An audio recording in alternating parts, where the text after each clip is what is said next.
All right, sorry guys, we're late. We were just having our own conversation. we, we've been talking for 10 minutes offline, just private stuff. Anyone want to share any news, or we're No, not gonna? No, nope. Okay, we're moving no, on. no.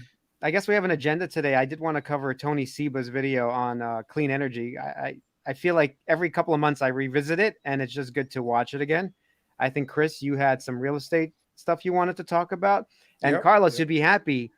SpaceX. We start with SpaceX because like I've been watching videos with the I All In know you've guys. been a bit of a convert. I was like, let's watch the launch, and you're like, nah, man, and like now No, it's you're not like the launch. Forget the launch. I know, but that's SpaceX. I'm like, I feel like this is amazing. Like it's, what they're doing now is incredible. I'm just glad that it's like this is finally back in the news. You know, like remember when we were kids, like launches were a big deal. I'm just glad that we're back. Yeah, I was queuing up the video, but has everyone seen the video where the All In Pod talks about the SpaceX launch with the people from the board? Has everyone seen that? I caught No, a I didn't little see bit it of it, yet. but we can play it. Why don't we, before we start, if there's anything cool in the comments, because I feel like some of these people sometimes. Oh, by the way, Amit has been kicked off the pod. Just FYI, You know, he's not adding any value. Let's be honest. Amit is he difficult. is. Kelly's. He's the glue that And- holds and- us together. I think That's- Amit is the fucking Kevin Bacon of this whole thing. If He's you the think Kevin about it. Bacon. It's like he's the reason Yeah. we're all connected. You know, All right, so if you say so. so we gotta give him his props. Yeah. Sure, fine. You're Amit's- back on, Amit. Don't worry about it. Amit's the We'll give him glue we'll give him a yeah. 3-episode contract. How about that? We'll revisit it after three episodes. I mean, think about it this way. If it wasn't for Amit, none of us would have met, right? So I always give it to Amit because somehow he's able to weasel his way into networking with everyone, right? Like, it's funny you say that because I was thinking about this the other day. Like there's statistics that show this, that after you turn 40, most men when they turn 40 have maybe 2 friends in their life. Yeah. Maybe. And so it's incredibly difficult. I think you guys know. After you guys like have 2 friends? He's like, you have at least 2. Where'd you get 2? It's incredibly difficult to find and connect with people, especially I think the age is 33. Your friends plummet, and I'm like, it's weird. Like I've never met you, Chris or Amit, but I consider you guys friends. Yeah, You know? it is weird because I was sort of okay never meeting anybody again, by the way. And surprisingly, the internet in 2020 like became a thing in our lives, Carlos, because we started 40-year-olds. You know what did it for me? Because the other day I actually spoke to Amit on the phone. Like we had a phone conversation, and I realized like 2 seconds into it, I was like, I've never talked to you on the phone. Like I've never heard your voice and not saw your face. Right. It's it was a really weird thing. And I'm like, that's a strange thing for like a guy in his 40s to be experiencing. It's weird. Anyway. You know what it is? Even though it seems like the investing community is so big, this is something that all of us are generally interested in, and we'd like to learn about it. This is our hobby. I know some people have hobbies where they like to build houses and they have, X, Y, and right. Z, Useful hobbies. We have ours makes money, so I'll take this as a useful hobby. Right. But what it is like right now, if I go to work and I talk about these things, there's like one other guy that actually invests his own money. The rest are just like, hey, I'm just contributing to my retirement and that's it. Like, I don't really know anything. They're not interested. They're not interested in new technologies and stuff. And as you get older, I feel like the pool of people that you're going to be talking to and meeting up that have similar interests to you starts to diminish significantly, and then of course everyone's got to deal with, having kids and doing all that stuff. So having a core group of people that you can relatively talk to about your day-to-day stuff, this, believe it or not, is probably the healthiest thing that's happened since the COVID thing, where people are actually being able to actually interact. Right. I interact with people on Twitter. Like people mess me on Twitter, and I'm like, hey, I'll talk to you. I never, like, I slept on Twitter for years. I just slept on it and did not even. I stalked and stalked. And then, like, I don't know, like 2 weeks ago when the Twitter Blue thing was out, I was like, let me actually try this thing. And I've had so much fun. I met a bunch of people communicating, and it's been going really well. Like, I'm actually like, yo, this Twitter thing's amazing. I'm not saying it's all Elon Musk, right? But like, there's definitely a change. I read your tweets. It's all Elon Musk with you. I get into fights all the time. People start with me, they're gonna get it. But he's made a lot of enemies on Twitter. No fine, friends. man. Listen, Ross Gerber. Yeah, but like I said, Holmar's catalog followed us. I was interacting with Jeremy earlier. Like these are people that I don't think I would have had access to in another way. And and to your point, Chris, I feel like I know a lot of people that are really into sports, and I feel like investing and the investment community is just a way more productive thing to put your time. Like people doing like fantasy football, nothing wrong with that, but like ultimately it's a wash, right? This is something where it actually can benefit you and your family. And I don't know, to me, this is just with all the drama in some of these companies, this is like, it's a soap opera sometimes, you know, especially on Twitter. Salman, I'm freelancer, Well, finance lancer. I want to point out also, me and Carlos talk about this all the time, but as you get older and if your income grows, right? So me and Carlos are focused on that. The friends that you had 20 years ago that didn't focus on the same things, they no longer are technically, even though you call them friends, they're not really your friends. You don't talk to them every day. You don't talk to them even maybe once a week. You don't talk to them anymore. But here I am talking to Chris basically daily. Okay. Yep. And I meant daily, like honestly, but I can't call my best friend from high school anymore because what are we going to talk about? He has a different life, different things. And I don't want to talk about sports, like you said. I have no desire to talk about football games and baseball games, even though my kids participate in a lot of this shit. It seems like, I don't know. Look, there's nothing wrong with that. Sorry, like, look, we could have a whole podcast on UFC if you guys wanted to, but it's not something. Vitaly, move me down. Move me down. Someone said Chris can't occupy the top right. That's Carlos. I think you should be on the left side. I think you and Vitaly switch you and how does that work? I don't even know. Okay, so around. Yeah, is that it? That's perfect. Put him on the bottom. No, that's the host spot. The top right is always the host spot. Freelancer finance is always on top, baby. Left is the host spot. Chris is always on the bottom. That's just the way. That's fine. It works out for me, man. I don't care. But yeah, I agree with you guys. Like, I think this is one of those things that's therapy. Otherwise, who else do you talk to? Like in this modern day, right? You would literally be sitting there just every night going to sleep. You know, like just. I mean, as much as I love my wife, and I'm sure you guys love your wives, they're not nearly as interested I love my wife, and you guys love my wife. I was like, yo, where you going? as much as we love them, they're not never. I don't know if they actually are that interested in what we're doing. Like my wife, I try to talk to her about it and show her, but you know, she's got a complete different set of interests. You know, so you sometimes just need this. And this has been therapy to me. I love it. What are your wife's interests that reach the level of like your interest in investing? And you too, Vitaly. Like, well, I know Cindy's into like horses and stuff, so she's got like her own separate life. You know, just to say this right off the bat, she watches this pod every night now. It's kind of ridiculous. My wife does too. Are She's you in bed right now. She's like, can you get out of the bed? I was in bed. She's like, can you get out of the bed and go do the freaking pod so I can watch it? I'm like, you don't want me next to you, but you want. Why? What value does she get out of listening to us yap? Apparently, we're interesting. Comment if you disagree, I guess. Yo, she's got to get an account and she's got to get in the chat.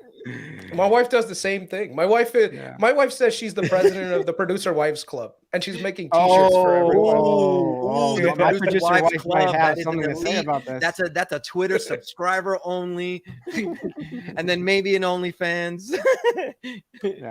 Yeah, we should all get our producer wives and just call them producer wives and confuse the hell out of everybody. We should do one pod where each of us have our wives on. Sure, why not? Just bring them all on. I can't let these internet heathens. That's exactly what I told my wife too. I'm not going to let them freeze frame anything.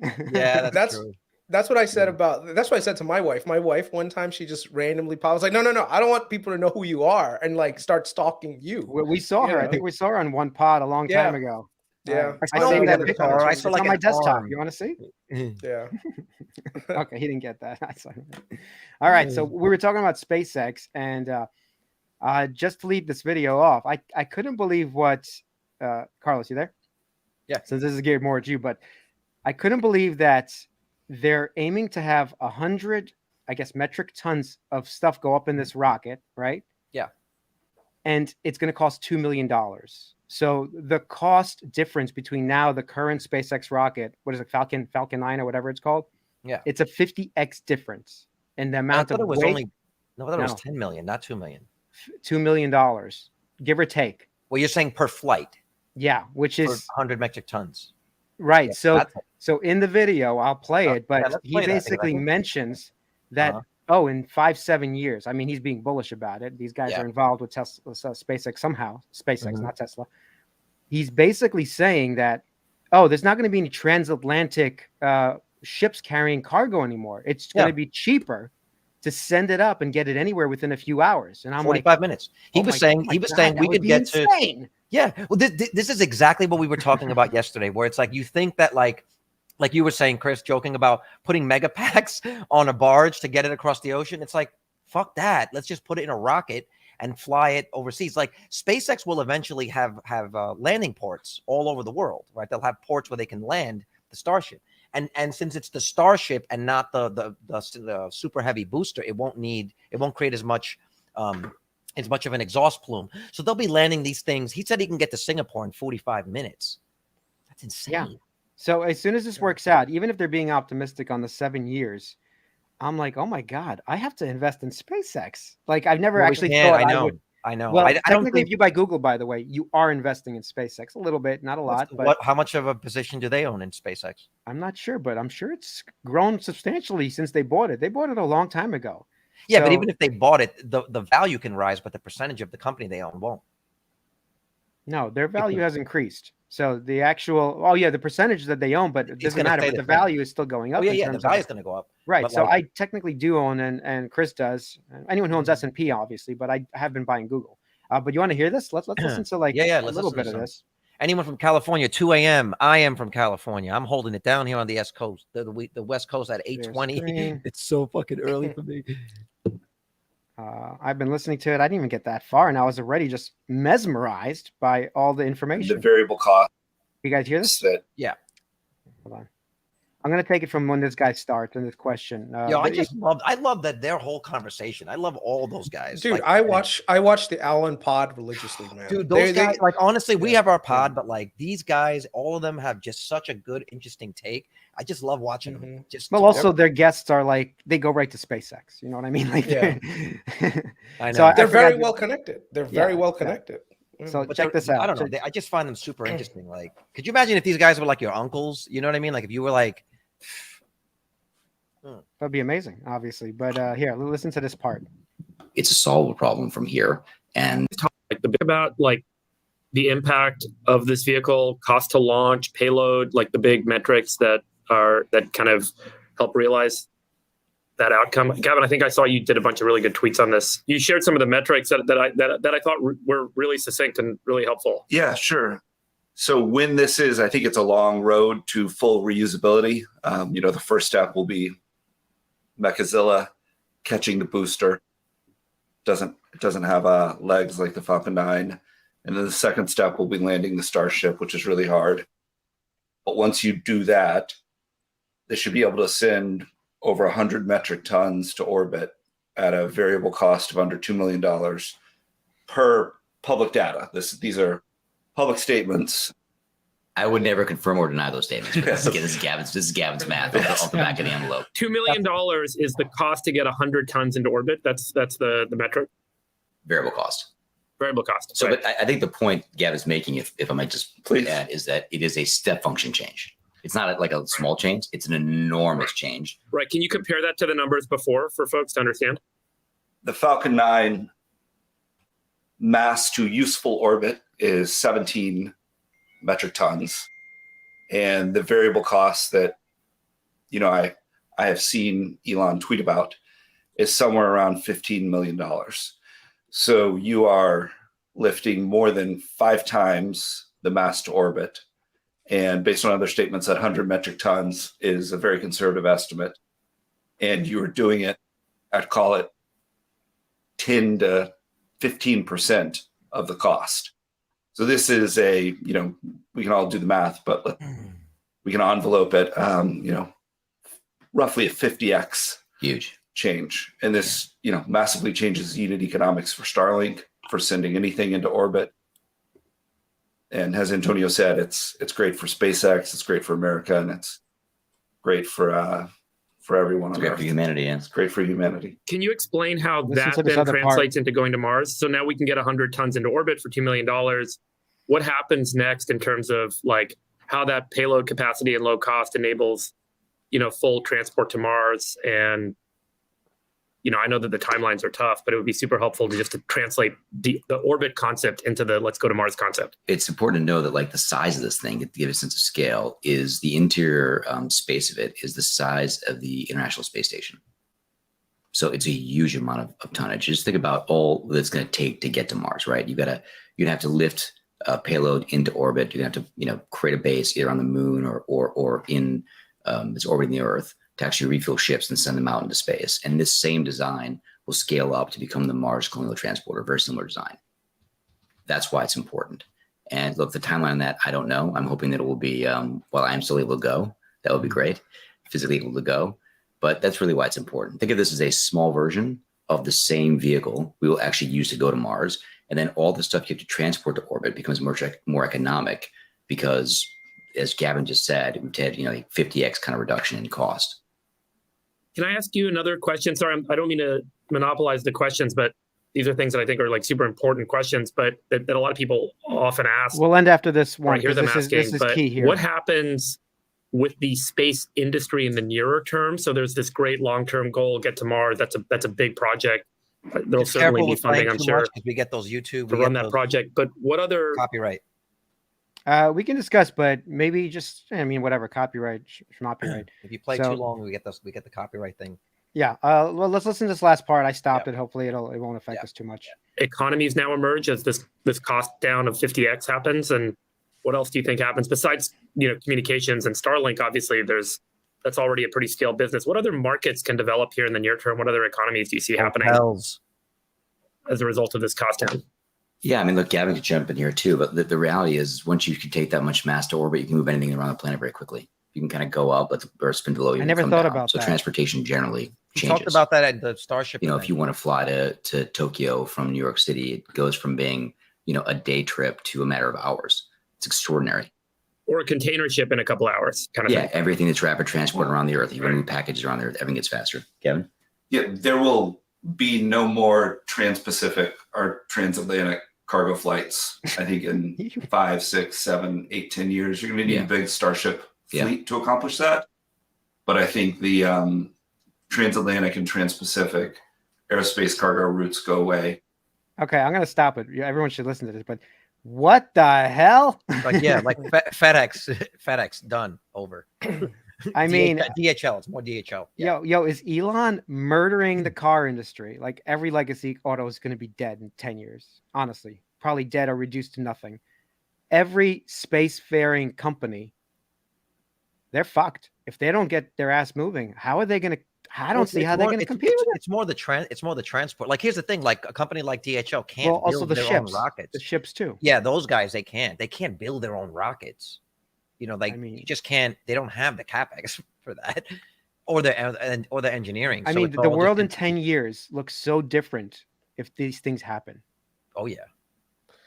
I think space in general, like that's going to be the big thing where, we think of space right now as this pie in the sky kind of thing, but I wouldn't be surprised. I wouldn't say 10 years, but 20 years from now that we have like floating orbital cities, right? Where literally you can go to orbit. And I know that sounds like a far-fetched idea, but if you can get that much weight to space and actually develop habitats in space and somehow create things in space, that could be a theoretical place where, where people can go. And same thing with colonization, Mars and everything else.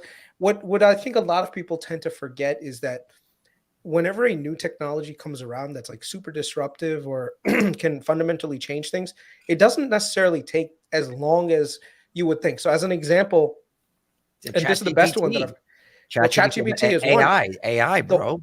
I was gonna give one that's a lot more simplistic. If you look at the number of horse and carriages, I think in the early 1900s versus cars, it was like cars were like a nothing burger. Like no one would have thought that this was gonna be the thing that made like transportation everywhere. But the minute that the Henry Ford came out with the Model T, made it affordable for a person to get the thing, it was off the races. And 10 years later, no one had horse and buggies anymore. Everyone had cars. Right. So I think it's a very similar thing with electric cars, where right now we can't imagine our economy without the fuel cars, but it's all about economies of scale. The minute that the value proposition of an EV becomes more than the value proposition of an ICE car, people are going to naturally go with the EV, and the entire industry is going to be disrupted very quickly. And I think it's the same thing with this specific scenario, where I think the idea right now seems pie in the sky, but if the cost align with goals, that goes right along with disruption. Like, and people can disrupt the hell, like, and people can disrupt industries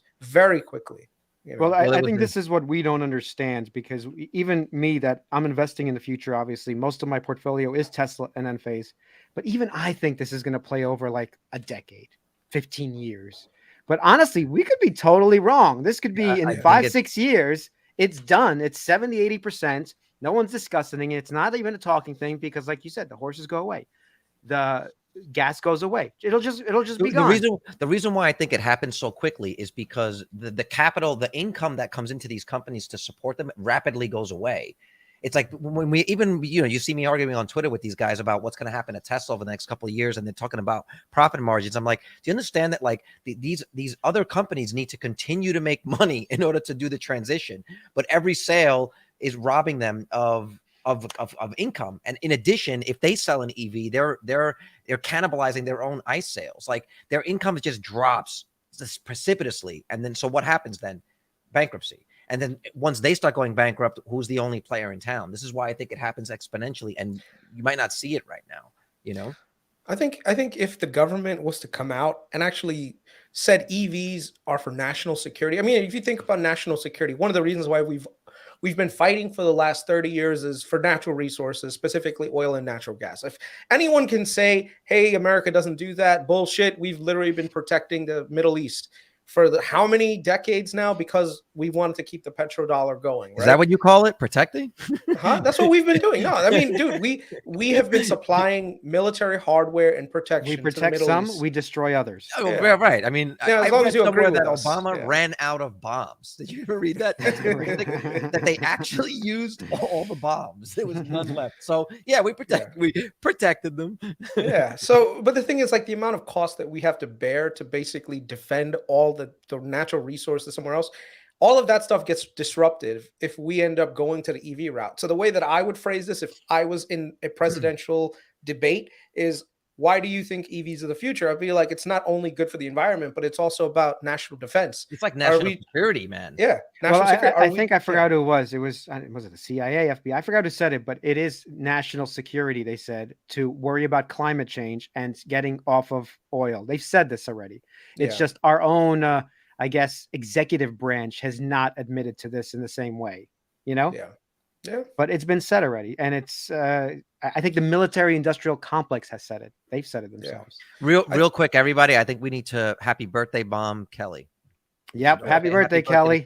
Everybody, bomber in the chat right now. Everybody just hit her up. Everyone say happy birthday to Kelly. Everyone say happy birthday to Kelly. Thank you. One of our early and most powerful ardent supporters. A former lover and girlfriend.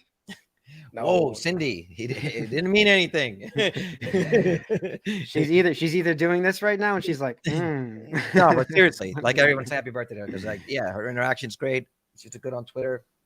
So what are we talking about? I wanted to lead after this, after we finish this, but it leads right into the Tony Seba discussion, right, about the S curve. One last thing about the SpaceX thing. There was a guy on Twitter who, I don't know why he got the tweet went viral, but basically said, "Congrats, Elon, you just blew $3 billion worth of money from the federal government." And I'm like, bro, this guy clearly doesn't know shit. Talking completely from a biased place and doesn't understand. It was factually incorrect. The $3 billion was a contract that they got for a moon lander. Like, and then he ended it with, like, this is why we need to tax the rich. But it has nothing to do. One thing has nothing to do with the other. It's so stupid. If you left everything to the federal government right now, look at NASA. I'm sorry to say this, NASA does a lot of great work, but one of the things, they haven't put anything into space. Like, they haven't developed a new system of getting things into space for the last, I think, 15, 20 years since we stopped using the spaceship. And literally, we were paying the Russians to take our scientists and our astronauts into space. I mean, can you get worse than that, where literally you're spending to your foreign adversaries to give you the ability to get into space? Whereas this guy, Elon Musk, comes around and says, look, I will get you there. I'll get you there at a cost that makes sense for the taxpayer. And I will develop the technology so that the United States still maintains a lead in space. Like, well, I can weigh in a little bit on that because one of my ex-girlfriend's father was an aerospace engineer, and he had his own company that he was contracted, and he did work for NASA. He could never really. I waited till he got drunk and started asking him questions about that stuff, like UFOs or whatever. But he told me he worked on a bunch of like high-profile projects, and he says the reason for the inefficiency among SpaceX or in NASA is the same thing that we see, and like Vitaly will see in our business in some of the studios. If NASA becomes more efficient and becomes more efficient with capital, then their budgets get reduced every year. Yeah. So let's say that they give them $80 million, right? And then they figure out that they can do it with 65. The next year, they're only going to get 65. It's bad incentives. The government has very poor incentives. The government is not incentivized to be efficient with capital. Right. They're never the best allocators of capital. And then he's also, in addition to that, there's a lot of politics internally, and then the disconnect between the people that work in-house at NASA and then the contractors. So what you're basically saying is it's all politics, and that's why nothing gets done. And it costs like 10 times the amount. And that's why the private sector sometimes can do a much better job, because they can be very nimble and they have to be cost. They have to be because, right. Yeah. I want to fight back against this NASA hate, by the way. NASA. It's not hating NASA. No, I know, but NASA has converted to the model of basically funding private corporations, and they've been doing this for a long time. Most of the technology that was developed during NASA last 20, 30 years was because they funded private research, private corporations. Yeah, they put it out to bid. And they let the corporations obviously monetize on the tech that they're building. Right now, they're working. What is that company that builds all the airplanes? Boeing. So Boeing is developing a brand new airplane system, some double wing thing that I saw that they were discussing. But anyway, NASA's paying for that research to develop that new airplane that we're going to be using in a decade from now. So the point honestly, it's not unlike what they're doing with Palantir. Okay, let's not. I don't know why. I'm just saying. Point of this? I get enough tweets during the day about this nonsense. To your point, they're basically outsourcing it instead of doing it in-house. They outsource it to private companies, have them bid, get the lowest price, and go. Oh no, but they also have engineers doing real scientific research there with the company. So it's a joint collaboration. And the SpaceX won the contract back in the day when they were sending up rockets, I think the third one or something. And I keep going back to this, but Elon got on the phone and basically thanked them for not, because he would be dead. He would be gone. SpaceX would be dead if NASA did not call them up and award that contract on like the third flight or something. Yeah. So I know there's a lot of hate for NASA, but there's still such great engineers there. They're still doing all this work. No one's hating on NASA. The problem is the bureaucracy. Once again, it's the bureaucracy interfering. So they found a way to get around it by going through private companies to do what they're doing. So I think it's a smart move on their part. I think so too. And I really did enjoy watching Jeff Bezos throw a tantrum when he didn't win the contract. I really enjoyed that. That's silly too. His rocket is not working so well. So I don't understand that. You know? Okay, but that's the difference right there between having like an engineer as like the CEO and like a guy with a lot of money. Yeah. Like Jeff Bezos has a lot of money, but he never studied the stuff. So he also feels he deserves it. I don't understand this. Well, if his company had the tech, but in other words, he still needed like a WAS, and you could argue that like Musk is a WAS because he understands the science. I know you go back to that, but Jeff Bezos has the best engineers. The problem is he didn't have 10 years on Elon. Elon had 10 years to develop his technology.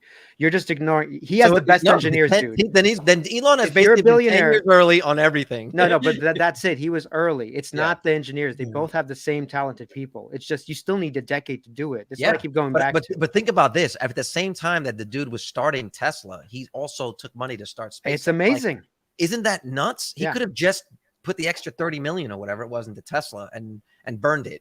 But he started both. So let's talk about one thing real quick before we go on to the next topic, because the chat just blew up with a Jeppy. I know. Have you guys done any research on Jeppy? JP Morgan. We talked about this. I buy Jeppy. I buy Jeppy Q. Yes, but Q&A is later, dude. Okay, but go ahead. No. I just want to say, because it's a topic that's in there, and so understand a couple of things about Jeppy, because I know the dividend yield looks very attractive. The way that they make money is they sell options on their equity holding positions. They sell covered calls mostly, I believe. Right. But the thing is, they're not doing it. Yeah, they're not doing it in bullshit companies. Okay, so they're not saying, okay, I'm going to buy Palantir and sell covered calls. It's S&P 500 or the NASDAQ. Right. Yeah. So you're going to get asset stability, but there's one caveat that I hope everyone remembers, but no one talks about. It gets taxed as ordinary income. Okay. Dude, what do you have against ordinary income? You keep saying this like it's bad news. Because I'm at a high tax bracket. So I'm just saying, if I'm looking at it, fine. Your $400,000 is being taxed at 40%. Not everybody's making $250,000 or more. Right. No, I agree. But the thing is, a lot of people are. Can we just ask that in the chat? People's effective tax rate, if you feel comfortable. I'm at 39, 40%. Mine is close to 40, but that's because I'm also in New York City. Just I'm curious. getting charged city and state charges on top of my income, plus any of the income that I have from investing that I take, like if I take a profit on in the short term. So all of that stuff gets added in. The only thing I would say about JEPI is that if you have stocks in your IRA and Roth that you're looking to do capital appreciation on, move those over into your regular stock portfolio and use JEPI into your IRA, because that's where you're going to benefit. Well, what's going to happen? A point there, unless you're trying to retire early and you want to use that money somehow, unless you want to do that. Right. But that's the thing. Like when you retire early, you even with the penalties, as long as you withdraw slowly, you won't get hit nearly as much as if you're actually 10% penalty no matter what, isn't it? Right. Yeah. But the thing is, like by that time, what happens is you'll have enough of a nest egg where your existing income is going to be generating you money, where you're actually living off of that money. And if you do need a little bit extra from the retirement, you can pull a little bit and just pay the 10% there, right? So all I'm saying to people when you're looking at JEPI, because it's a really good way to buy some dividend yielding portfolio where they do all the managing. You're not trying to sell covered calls and do all the technical part of it. They do all that stuff. Buy it in a tax deferred account, because this way you can get a nice yield, you get some capital appreciation, and you don't have to worry about the taxes at the end of the year. That's all. So I'm going to give the other side of it. I want to retire in 5 years. Okay. Not when I'm 60, and I don't want to get a penalty out of it. So I have JEPI. I have a dividend portfolio, not in any retirement account. In fact, I'm keeping my super high growth companies in my retirement account, like Enphase and Tesla, because I want to use that income. What percentage of the entire Tesla position or Enphase position is in the retirement account? Oh, I mean, I got to think about it, but let's say 10% is there. Not all of it, maybe 10%. I have 40% Tesla, and 10% is you could get liquid. Oh, no. I mean, I'm sorry. I have 40% Tesla in my entire equity portfolio, and 10% of it, or 15% of it, is in the IRA. Okay, it's smart, because then you literally just leave it. Yeah, I don't even watch that portfolio, but I do expect to sell out of Tesla at some point when I'm still not 60, 65 years old. And I keep a lot of it in just an account, a trading account, but because in 5 years, I want it gone. I'm not looking to keep Tesla for 25 years. Let everybody else ride the moon wave. I just want to relax at some point. I know everybody is thinking about Tesla at 5 trillion, Tesla at 10 trillion. Honestly, Tesla at 2 trillion, I'm pretty happy, and I can move on. Pretty good. You know? Yeah. So everybody has different ways of exiting the position. So I'm using JEPI and all these others as like a way to build up my actual income and replace it with my current job. So to me, I want that to replace the income coming in, meaning I want JEPI to do that along with others. It's not just JEPI. I have a small position in JEPI.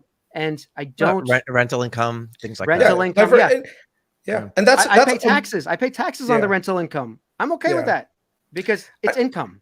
And I think that's one of the keys to happiness, in my opinion, where you have multiple streams of income. So you're not dependent on just a job. The minute that you're less reliant on your day job for your income, you become this, it gives you this freedom, like, oh my God, yes. Like, I don't have to go into work. You're not always stressed about work. Do I have to stay late? Blah, blah. It gives you the ability to be more confident at work. If you have multiple streams of income, that's perfect. What percentage of your income is OnlyFans? None. I don't know if they want a short, pudgy Indian. There's not a really market for that. I do want to show. I'd sign up. Let us know in the comments if you would sign up for Chris's OnlyFans. Yeah, why not? Let's go. I'm sure there's a market for it. I mean, for finance, I'm sure it's untapped. I don't know about that. You'd have to be nude and talk about finance. That's that's not. Hey, that's not. There's a lot of rich old white ladies that need financial advice. You know what? It should be finance junkies' wives. No, we do sugar daddy. If we did that, we could all retire. Yeah, We honestly, gotta do sugardaddies.onlyfans.com. no, Finance Junkies Wives Club, and you guys can sign up. It's only $100 a minute. It'd be super degrading if she had like a fetish for like Indian people, and she's like, "Talk to me in your accent." It's like, "Hello, Ooh. what are you doing today?" Yo, how about finance fetish? It's like, yeah. All right, Maybe I could combine the two together. It's like, did you buy any woo today? Let us get you into the S&P 500. It is going to be great. To the moon. We are going to the moon. I mean, you won't be alive to see it, but I will. Yes, join the Woo family. That's pretty It's good. like that clip you sent from Night Court. Yeah. So you pivoted. I do want to show this Tony Seba thing, but before I do, you pivoted. Yeah.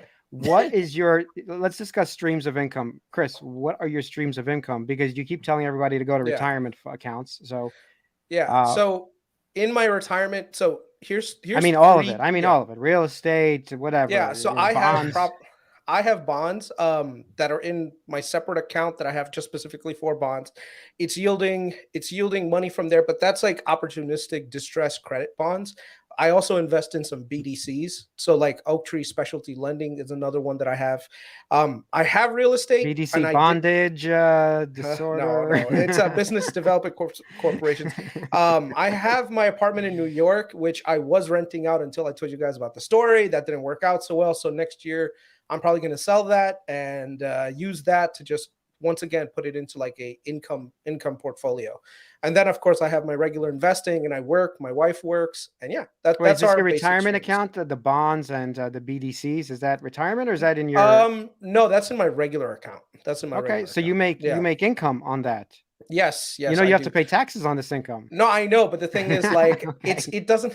I know, but it's not nearly as bad. It doesn't get charged at that. You're crazy, dude. You're crazy. Yeah. Like the things you say are absolutely crazy. If you're making a lot of money, and the government wants a bit of it, that's just the way it works. No.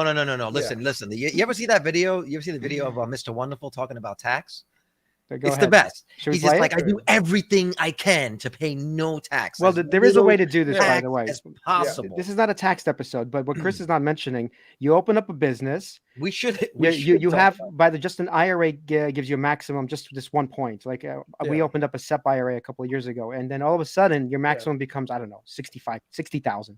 You could deposit into an IRA. So there's lots of ways the government gives you legally to move money around where you don't pay taxes on it. Okay, you buy a piece of property, you have depreciation. There's so many ways to do it. So when Chris says do not buy JETB in your regular account, I think he's ignoring the 10 other ways you can lower that income in a multitude of ways, basically. Yeah. So he's making a blanket statement. I'm trying to do it for the average person who's watching right now. Yeah, but we don't know who the average person is. But here's the thing. To Chris's point, if you're on that cusp and the income that you make pushes you into that higher tax bracket, the difference is huge. Like I don't know how many tax brackets. So he's telling people who make $400,000 their tax strategy. They have accountants. No, that's not saying that.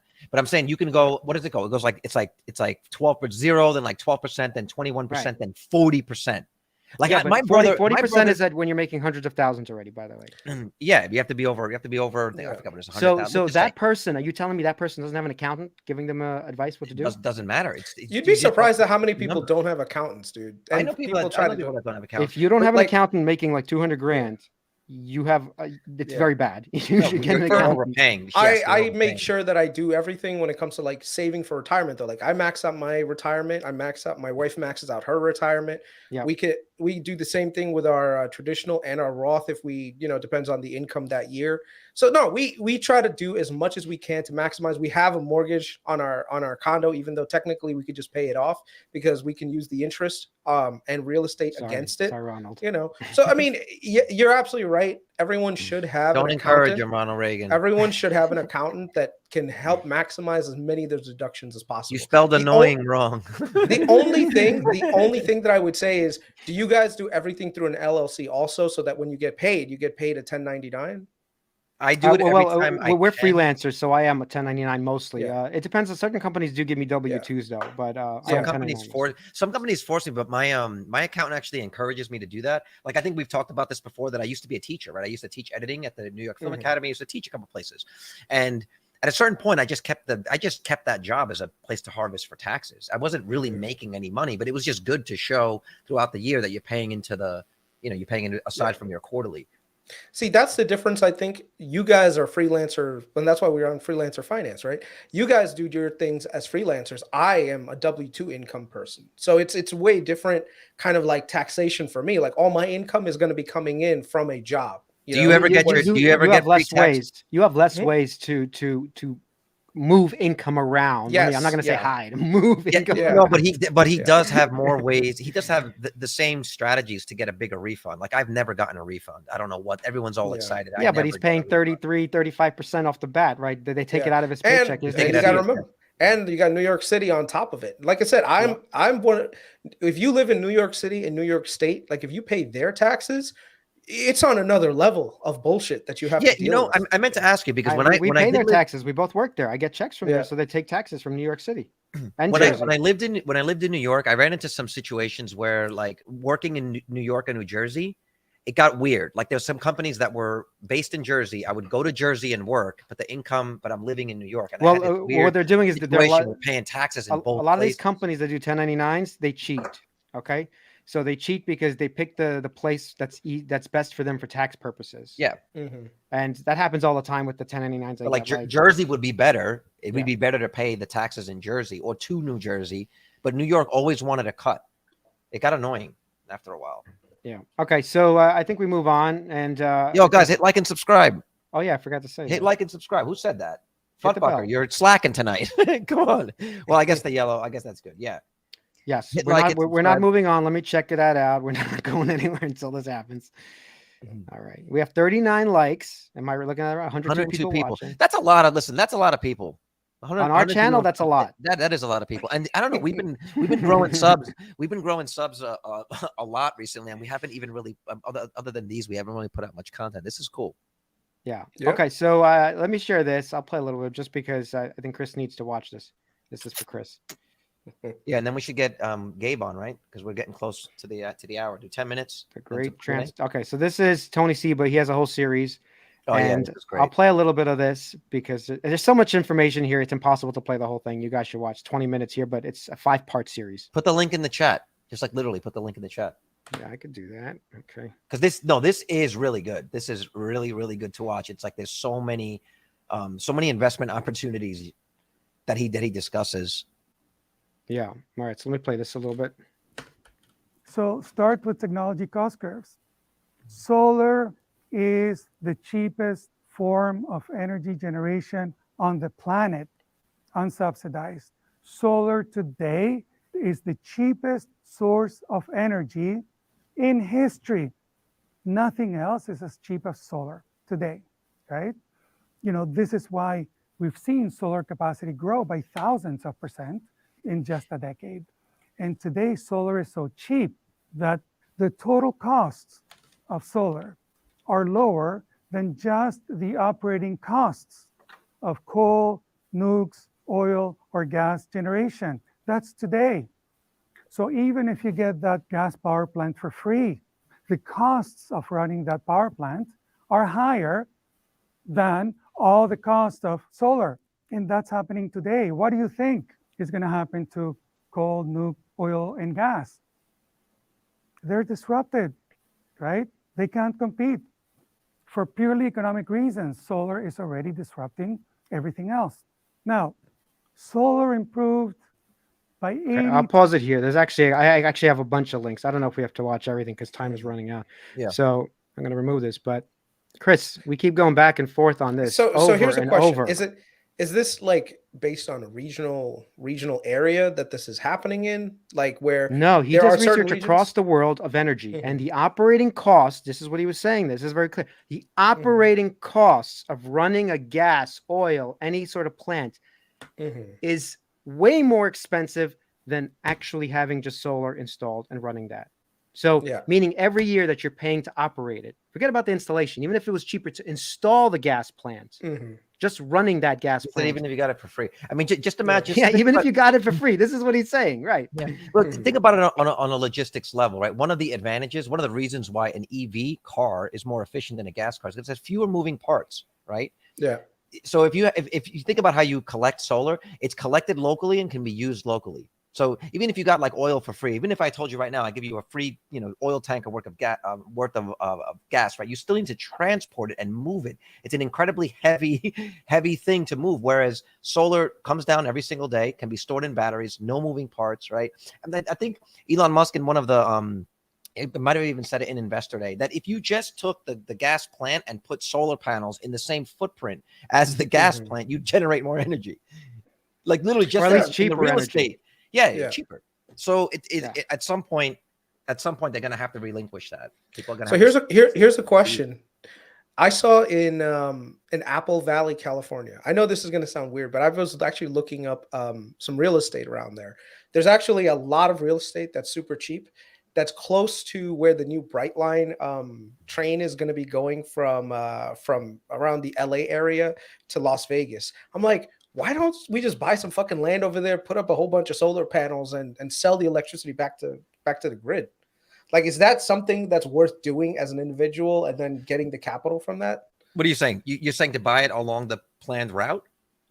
So Tony Seba talks about this in the talk. If you watch a little further, he goes that right now, currently, there's, I think, 80 or 90% of the new energy plants are solar in the pipeline. Yeah. That's crazy. These are crazy stats. Yeah, that is pretty crazy. Yeah. So he talks about, you guys should watch. It's like, how can you, wait, who said this? Because you can't just connect. You can't interconnect immediately. You have to be in sort of a queue. I don't know how this all works, but Tony Seba says basically 80, 90% solar and wind. They're in the queue right now of new energy coming onto the grid. They're in the interconnection queue. So they can't just connect. They have to wait in this queue to connect and get permission. And obviously the companies who are in charge of interconnections don't want all these companies coming in and interconnecting. So there's all this going on right now, but how can that be? 80, 90%? Nobody wants to build a gas power plant? I've seen solar plants go up like crazy. Like we were driving in near Vegas. Like if you go to like Henderson, that area, if you just look on your left side of your car window, depending on which side you're coming from, it's crazy. It's like miles worth of solar panels out in the Vegas desert. And it's something that's actually powering the entire area. So, maybe there's something that the question though for you guys is, because you're so bullish on Enphase, is the technology that's being used Enphase inverters, or is it something that's more like string inverters? Because that's where, I think you're right. I think it's not Enphase inverters that are winning the commercial space, if that's what we're talking about. I think it's string inverters that'll win just because it's cheaper. That makes more sense for grid scale type of stuff. But Tony Seba continues his talk about the home. So there's a cost curve he's showing that at some point, in fact, he says it's now, it's not even some point. He says basically at some point now, okay, this is literally what he says. Now. No, but he said that. I'm just paraphrasing him. So it's literally where, is it cheaper to transmit the energy to you, or is it cheaper to put it on your house and just have batteries and solar? And he says, we're at the point where it's cheaper to start getting batteries and solar on your house. And that's where Enphase wins.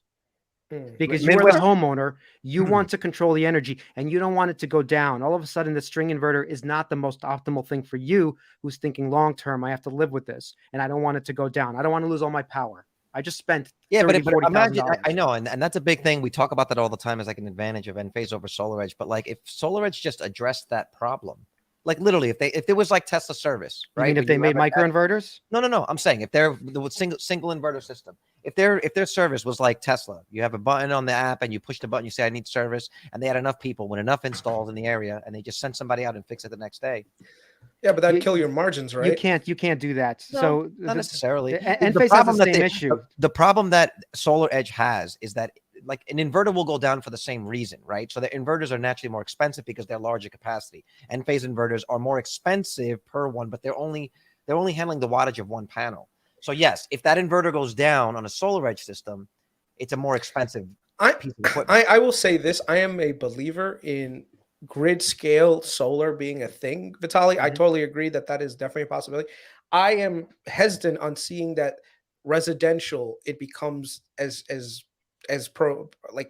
common, right? But then again, maybe I'm speaking very myopically. And in the short term, let's have this conversation about Enphase really quickly before we go on to Gabe. In the short term, do you think Enphase is going to face headwinds because of the nature of the economy that we're headed into? And does that mean that we can actually get Enphase at a cheaper price than what it is today? That money's right, finally. I hear what you're saying, but but that loan, like yes, people, the high rates do affect people that are, let's say, want to buy a car. We talked about this yesterday, by the way. So I don't know. But we didn't get into it too deep. But like this is my take on it. If you're looking to buy a car right now, it's a depreciating asset, and so the interest rates do affect you. But if you spend this money to buy a solar system, right, it pays for itself and then continues to pay you in the future. It really is. It's like the definition of an investment. Right. But I'm saying from a stock perspective, because right now the PE of Enphase is around 80. So it's very richly valued. You're talking right? about 80. You're talking about the not the forward PE here. So you want to know what the forward PE is?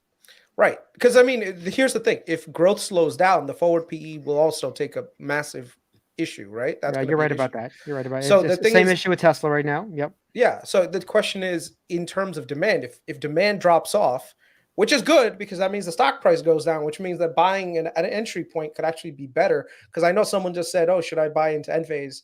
I personally would hold off on buying Enphase until it becomes a little bit more reasonable in terms of pricing, based on the macroeconomic conditions that we're in right now. So let me ask you this. I'm just going to bring up Enphase. Forget about the chart. We've showed it a billion times, but let me just show you the current valuation, and then we'll talk about this.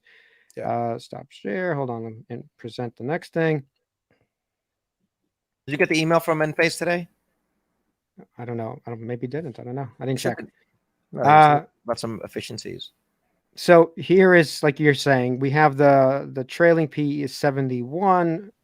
Forward PE is 36. So if it's growing 50% plus, wouldn't you say it's if it stays 50% plus, not 70 like it's growing, is 36 a reasonable PE, forward PE to pay? Just a yes or no I mean, question. for a company that's growing 50% year over year, but if that growth slows down, that's the thing that worries me, especially considering that, you know what, the laws of big numbers always seem to eventually catch up to you. This is what I was getting to. So now the market cap is $26 billion. Remember, it's not Tesla. It's not worth $500 billion yet.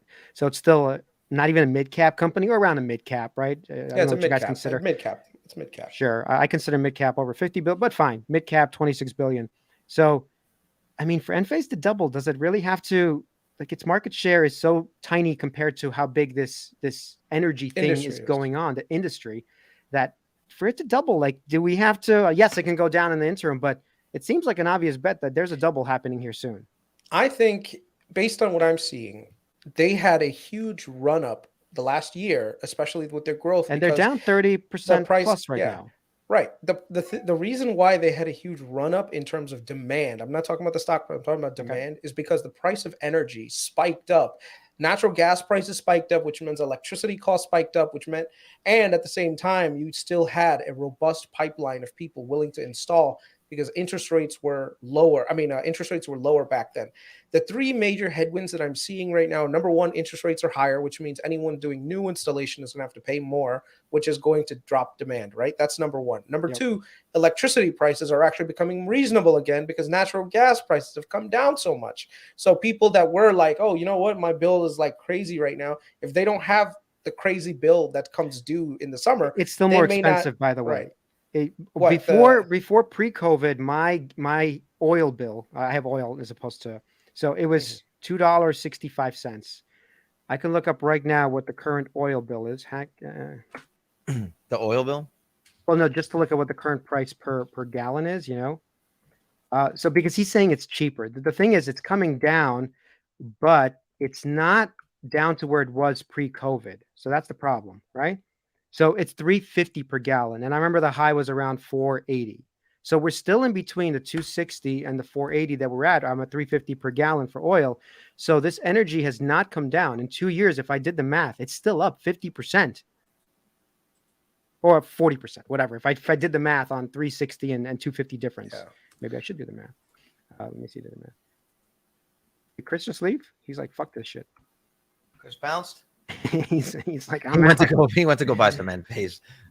No, I doubt that. Get specced out for solar. Let me see what the difference is. Okay, so 40% basically.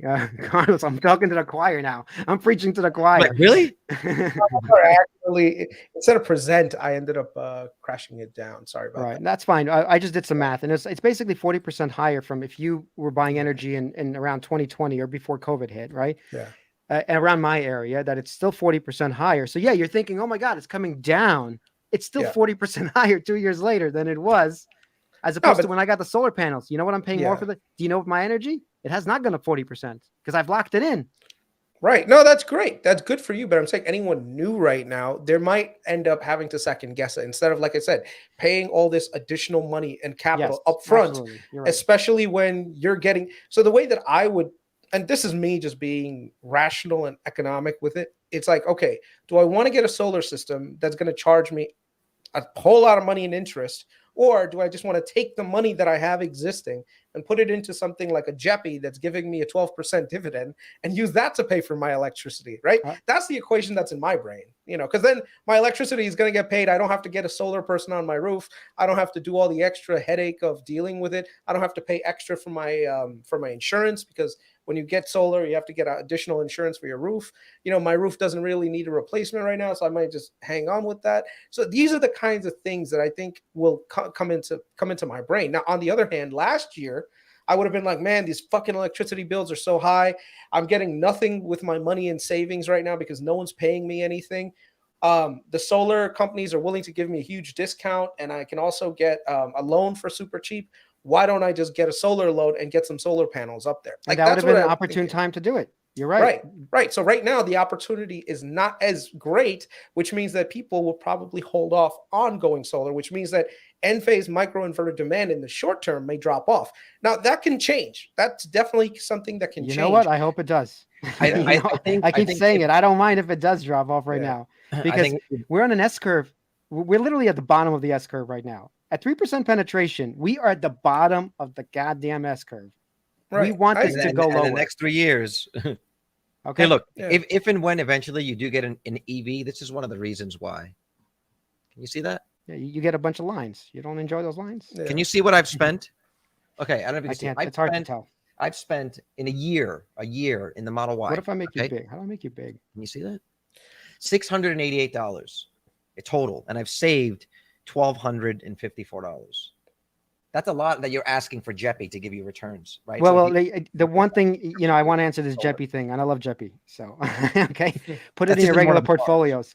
But here's the thing. What happens after you get a loan for 6 years, your $45,000 loan, and you pay it off, $350, $400, whatever, a month, you pay it off at the end of 6 years. What is that return on investment?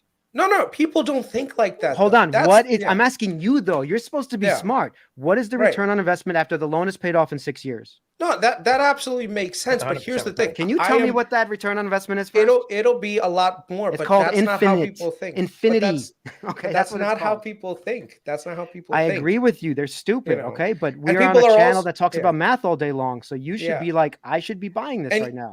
And even then, like I said, no, I don't. First of all, I live in a condo, so it wouldn't make any sense for me to try to even approach the solar thing. I mean, so that's number one. When you get a house. When I get a house, the question is going to be unit economics for me. Like, what are my electricity costs? What am I running? Like, do I have an electric car? If I get an electric car, 9 out of 10 chances I'm probably going to get a solar system to boot, because that means that my entire transportation infrastructure is 100% covered. The wife comes home, charges the car. We don't have to worry about all the additional shit. And I'll try to get as efficient solar panels as possible, and I'll do as great financing as possible so that this way I can get it. So I totally agree with you that is a bridge that I will cross when I get a house. But if I was a homeowner today, I would not get solar, because there are better opportunities to get capital return using things like JEPI than there are to pay interest like solar right now. And also I have to weigh in the cost. I still think your math is wrong even now, because the consensus is that there's a 15% return on in the investment, even currently for solar. Once again, as the rates keep going up, who knows when it stops? That changes, but even right now, it's a 15% return. That means JEPI still is not beat even currently. The one thing is, if you look at electricity prices, for the most part, they've been relatively stable in terms of inflation adjusted for like the last 20, 30 years. Last year was. You want me to show you a chart of electricity prices versus let's electricity do it. prices?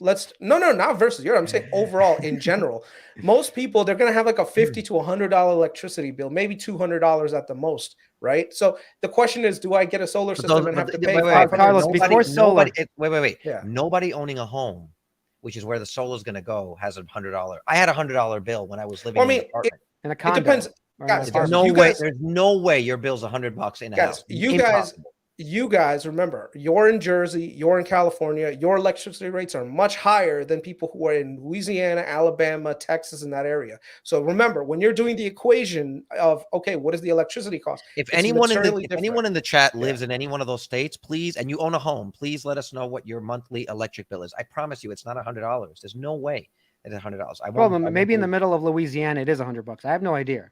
But that only means you don't need to buy the same solar system I buy, right? You buy a smaller one. So but it's for different them, in New Jersey honestly, than it is but in Louisiana. Here's the deal. But again, well, that tweet Here, that you 2 read, a.m. Chris, says 500 electricity here. Yep. And where are you 2 a.m.? And the other thing too is you got to understand, like, it's relative to the income of the area. It's like that tweet that you had earlier about the $100,000, right? $100,000 is a lot of money, and we have to be. It depends on the state that you live. $250 in California, and you own a home. Let me see. Here's right now in my apartment. Okay, so that's an apartment. That's different. That was me. I paid That's $100, $110 a month. $250. Yep. If you have a house. Yeah. If you have a house, it goes up to $500-600. Just so you know, I want to give a counterpoint because look, that's Dana Mills. That's Chris, it sounds like you have great info because you haven't gone through this. That's the only reason. As soon as you go through this, it's all going to change. So here's a perfect example. That's James, I assume you're talking about a house, Bergen County, New Jersey. I'm in New Jersey as well. You're paying $250. I pay $500 with everything electric. That's for my heat.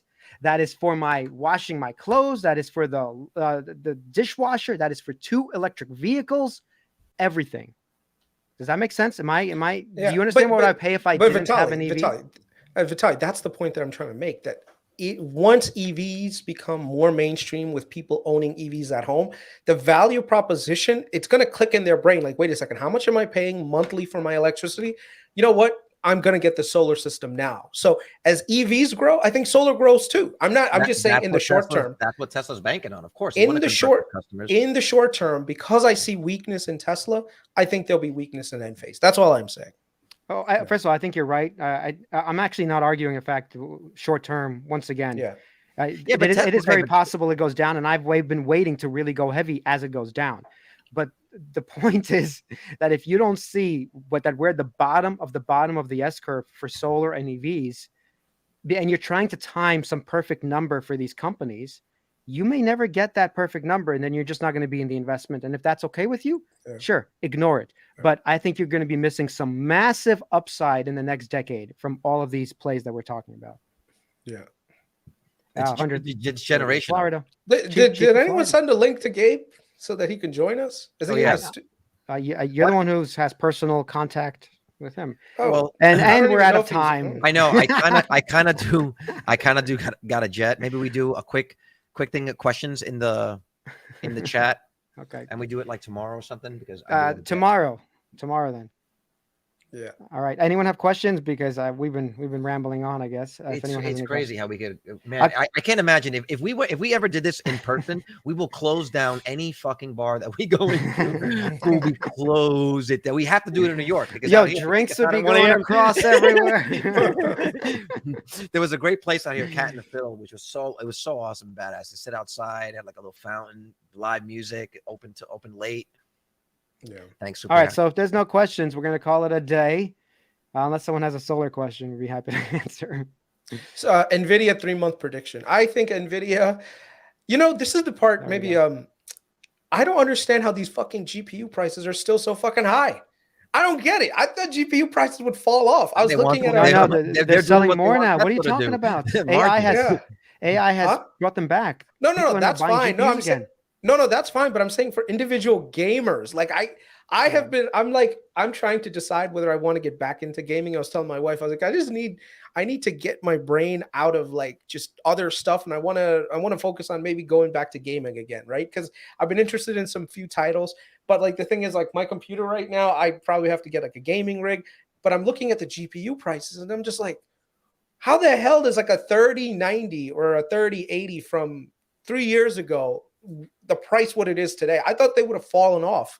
And I don't want to risk going on fucking something like eBay and Dude, you could. overpay. You could. Listen, I've been super happy with this. I got the Mac Studio M1 Ultra Max, whatever it is. He wants to play games, dude. Yeah, but boot camp it. Boot camp it and run it in Windows. No. You need a PC, run on the metal NVIDIA card. I mean, and I actually built a PC for editing in DaVinci, and I bought a 3090. I think it was like $1,100, $1,200. All right. Yeah, they're expensive.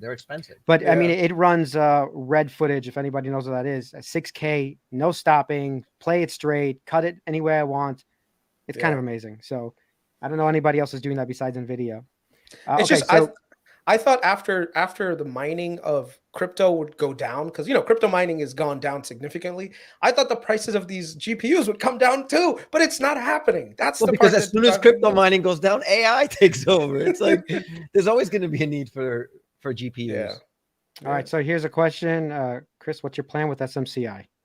I'm holding it, baby. SMCI is a great infrastructure play that goes right into AI. So you have a ton of issues. The thing with AI is that, yes, NVIDIA provides the GPUs, but you need backend infrastructure to support all that compute. And so SMCI actually makes some of the best stuff for it. So they work primarily with data centers to get that done. So right now there's an AI arms race. So SMCI is one of the people that's helping drive that. So and they're much better. They're a very well-run company, and their PE was really low. I think it's actually jumped a little bit now, but it's still a undervalued company. I think it easily gets like $200 eventually. So, yeah.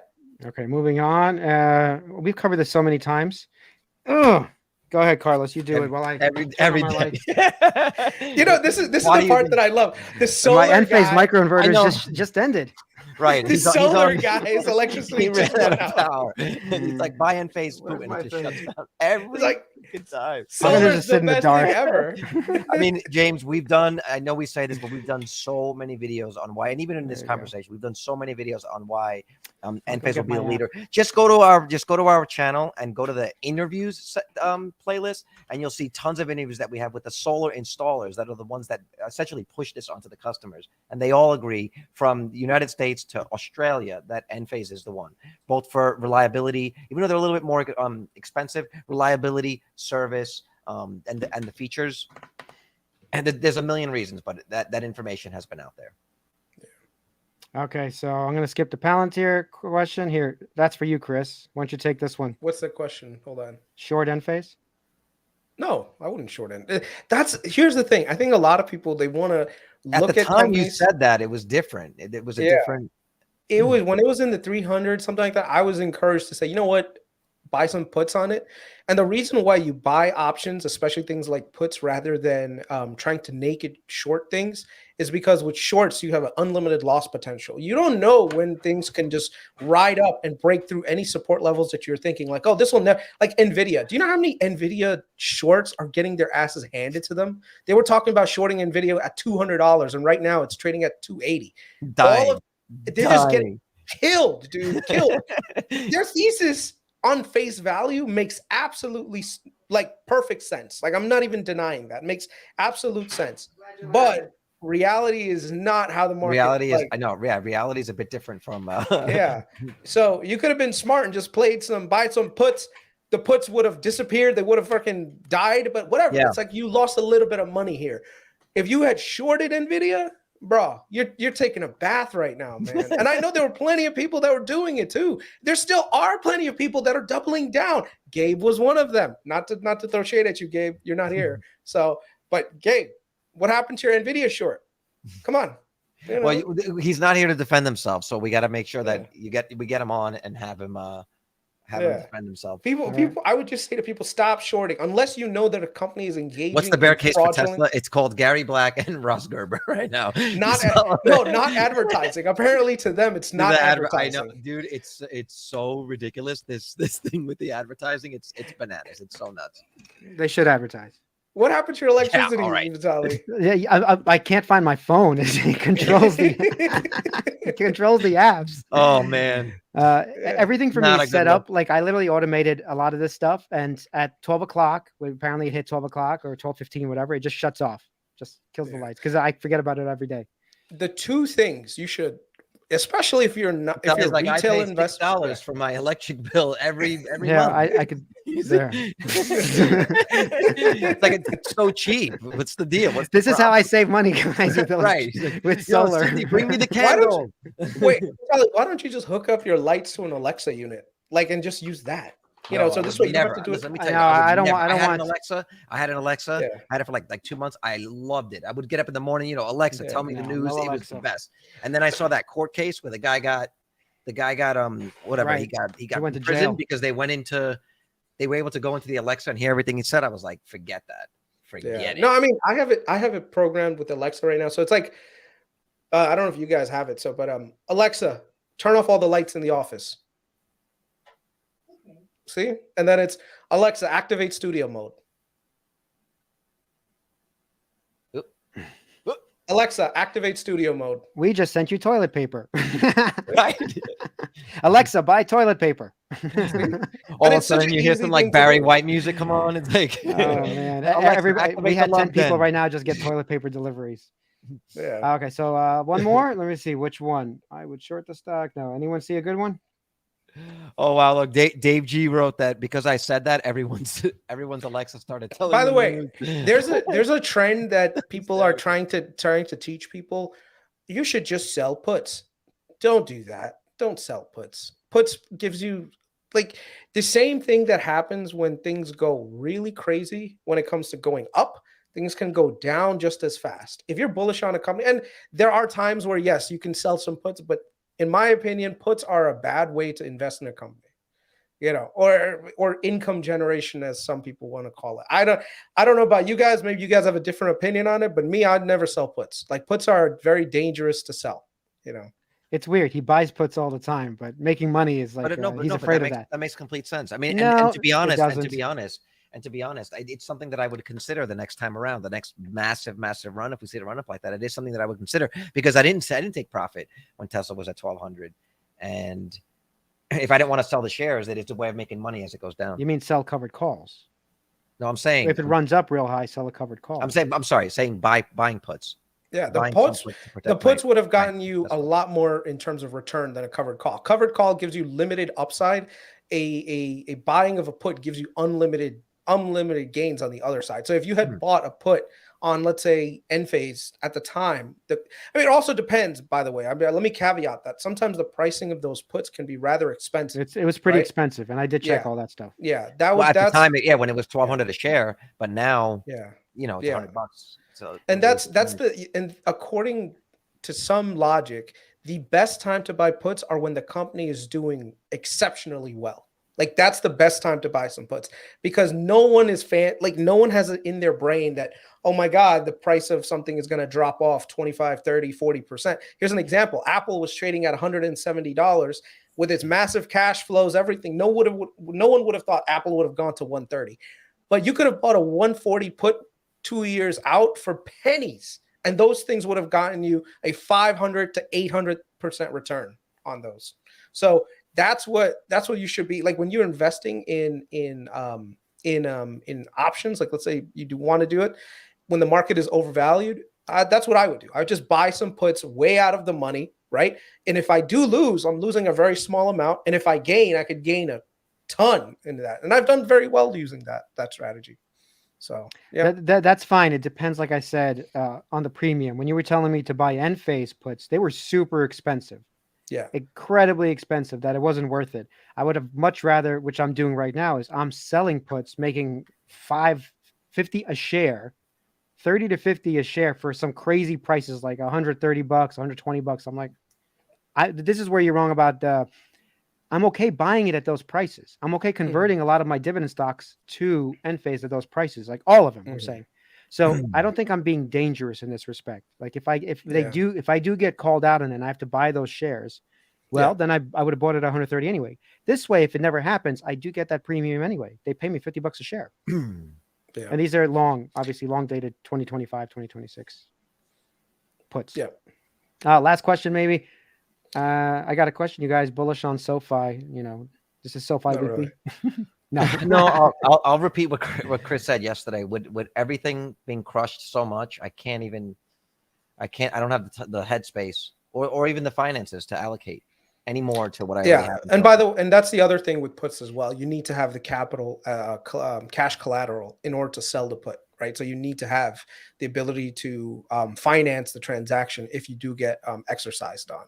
So I think a lot of people just remember that's a thing that's possible on the other side, where you're locking up capital to sell that put. So if it goes against you and the price goes down, that means that now you're going to have to either take the loss, or you're going to have to wait until the price goes back up, in which case now the put degrades, and decays down. So, to me, options are one of those things I rather not talk about individual, because everyone's got to do their own homework. And when it comes to options, you have to do a lot more homework than anyone else. So, yeah. All right. I do have SoFi. I think I've said this before, but am I bullish currently? No, but I'm not selling it, at least currently. It's not a good environment for them right now. But I really like that CEO, gotta say. Yeah. If anyone can do it, Anthony Noto can at least attempt to do it. He's got all the incentives. I think that's whenever I see a CEO that's buying shares and also incentivized to make a ton of gains, dude, I'm all for it. I mean, I'm not super bullish on SoFi, but his pay package is directly related to the share appreciation. Right. Like that is what you want. You want, like, think of what happened with Elon. Like, his whole pay package was, I don't want to get fucking paid unless all the shareholders make an exceptional return. Mm-hmm. Bro, that is the kind of shit you want to buy.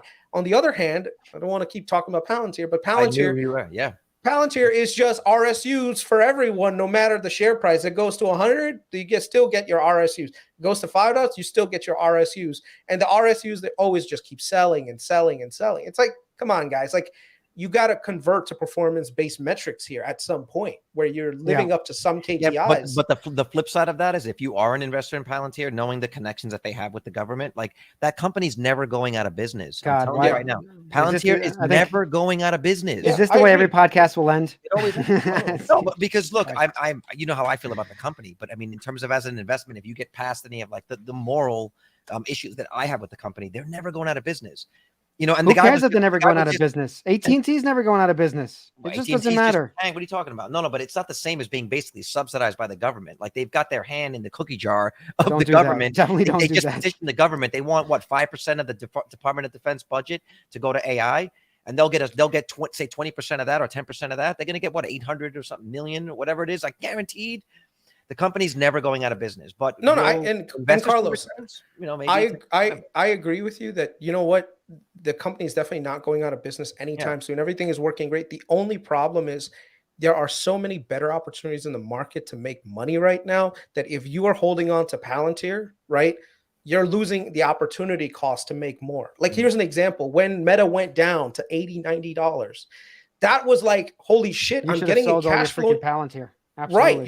You should have sold your Palantir, bought Meta at the time, rode up. And if you want, you can rebuy your Palantir, because Palantir didn't have any near-term catalyst at all, versus Meta, who had unlimited amount of catalysts coming their way from all the other shit that was happening. Plus, they were super undervalued. So that's one of the things about me. I know some people give me like crap about it, like, oh, Chris, you're just, you're going to sell and blah, blah, blah. I'm like, yeah, if I see better opportunities for capital appreciation, especially when things have gone ridiculous, I'm going to do that. I don't care. You could call me whatever, like a flip flopper or whatever, but I'll do it. Yeah, but I call you willy-nilly. You're willy-nilly, dude. It's fine. The problem, I'm just going to say one last thing. The problem with, you've been saying one last thing for 17 minutes. No, but going in and out of things like he's telling people, it's very bad. It's fine if you have a little small trading, 10, 20% of your portfolio. Fine, go in and out of things all day long, just to make you happy and you're doing something. But 80% of your portfolio should not be touched. Should never be touched, because it doesn't sound like that's what Chris is doing. No, believe it or not, 75% of my portfolio is things that I do not touch. There you go. 75%. Yeah, it's like 25% I do. Yeah. Like when we spoke to Phil. Phil goes in and out of trades, dude. Phil is trading all the time, but 80% of the portfolio is Apple. And that's one that I feel good about, that I got him to invest in back in the day. We both were buying Apple. This was like 9 splits ago for like $15. And I was like, yo, they're going to come out with this thing called an iPod. And he was like, but isn't Apple failing? And he's still holding it. So he's what's the next Apple? That's the next, I think next pod discussion we should have is, what because this is something that Buffett said a while ago. In 20 years, the same companies that were the most like prized companies that had the highest market cap, they're rarely ever the same companies 20 years, 30 years later, right? So question is, what are the next 10xers and 20xers that are? I that think we we're talked likely, about them today. Yeah. I think we answered that No, question. I do. I mean, look, Yeah. I think just even what we started, space. Listen, let me tell you, it's not Weight Space. Watchers. It's not Weight Watchers, people. It's But I not mean, I don't think he's SMCI. saying it. I guarantee. Yeah, you. but I don't think he's saying that. I mean, what do you No, think? I'm Is there not, going to be yeah. obese people in 20 years? We're going to eradicate. We're gonna Bro, eradicate obesity. I hope we eradicate obesity, man. That's All right, I'll tell you would be a what, that big deal. actually is that. Guys, are actually we gonna is call part it? of a- It's already that been actually like part an of a bear hour. case. Yeah. Are we gonna call it? Are we moving on? Are we, Well, Tomorrow. I'll just say this. Tomorrow. That is actually part of a bear case. I always worry about companies that you invest in, that if they succeed, they actually get rid of the cash cow. If Weight Watchers succeeded and nobody would need Weight Watchers, that's a problem. That's actually a good point. Yeah. Like I want to know what Weight Watchers is doing in Amsterdam. I went to Amsterdam and you didn't see. We talked about this. You didn't see anybody. Everyone is rail thin. So like, the know? funny thing is, I think if you look at the statistics, 20 years ago, you would never see a fat person in Europe. Now the percentage is growing. If you go to Middle East, it used to be never the case. Now it's growing. We exported Obesity- McDonald's. That's what we Yeah, did. exactly. oh yeah, because them We've- chicken nuggets. We've exported our terrible diets across the world, man. You know, so yeah. And All right, it's guys. it's also a culture that is not. This is a good one. We'll continue the Weight Watchers tomorrow. Maybe Gabe will Yeah. join us for 10, 15 minutes, and he'll debate Chris, and we'll all go Yeah. to sleep for 10 minutes. Yeah, we got the popcorn. All right, let's. Get the popcorn. Yeah, me and Vitaly will get the popcorn and watch two other guys fight. For the first Actually, time. yeah, it'd be nice to see somebody else fight for a little bit. Yeah, I You're want to right. see him now. We're gonna get somebody to a Mick can fight. I have one thing though. Do not boy. let Gabe start with the fucking charts, man. Because once Gabe starts with the charts, there's no end, bro. There's Don't no worry, end. we control the button to present. All right, see All right, guys, I gotta everybody go. Later, guys. later.